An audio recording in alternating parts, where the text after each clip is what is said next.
எதுக்கு ஸ்வீட்டு? ஆ சும்மா இருந்தேன் அதனால கிண்டினேன். சும்மா இருந்தா ஸ்வீட்டை கிண்டு போய் நீங்க சும்மா இருந்தா என்னென்னவோ செய்றீங்க, நான் ஸ்வீட்டு தானே செய்யறேன்.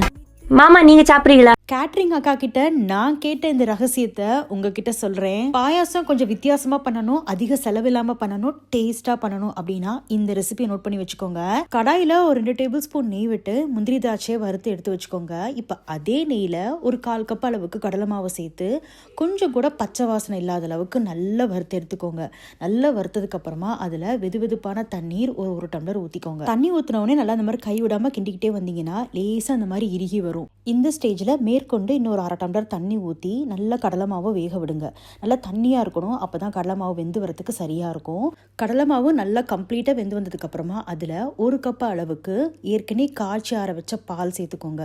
பசும்பால் கவர்பால் எது இருந்தாலும் அது 1 கப் சேர்த்து நல்லா கலந்து விட்டுக்கோங்க. பாலோடு சேர்த்து கடலை மாவை நல்லா வேக விட்டிங்கன்னா நல்லா ருசியாக இருக்கும். இப்போ இந்த இடத்துல உங்களுக்கு தேவைப்பட்டா கண்டென்ஸ்டு மில்க் ஒரு 1/2 கப் இல்லாட்டினா 1 கப் அளவுக்கு சேர்த்து நல்லா கலந்து விட்டுக்கோங்க. அப்படி கண்டென்ஸ்ட் மில்க் உங்ககிட்ட இல்லைன்னா நான் சேர்க்குற மாதிரி நாட்டு சர்க்கரையோ இல்லை வெல்லமோ ஒரு கப் அளவுக்கு சேர்த்து நல்லா கலந்து விட்டுக்கோங்க. நான் இதில் நல்ல ஒரு டேஸ்ட் கூட்டுறதுக்காக கொஞ்சமாக குங்குமப்பூவை பாலில் கரைச்சி சேர்த்துக்கிறேன். குங்குமப்பூ சேர்க்கறதும் ஆப்ஷனல் தான், தேவையில்லைனா கண்டிப்பாக ஸ்கிப் பண்ணிக்கலாம். இப்போ எல்லாம் நல்லா வெந்து வந்ததுக்கு அப்புறமா ஜவ்வரிசி ஒரு 1/4 கப் அளவுக்கு தனியாக வேக வச்சிருந்தேன், அதை இப்போ சேர்த்துக்கிறேன். அப்படி ஜவ்வரிசி வேண்டானா நீங்கள் சேமியா கூட வேக வச்சு சேர்த்துக்கலாம்.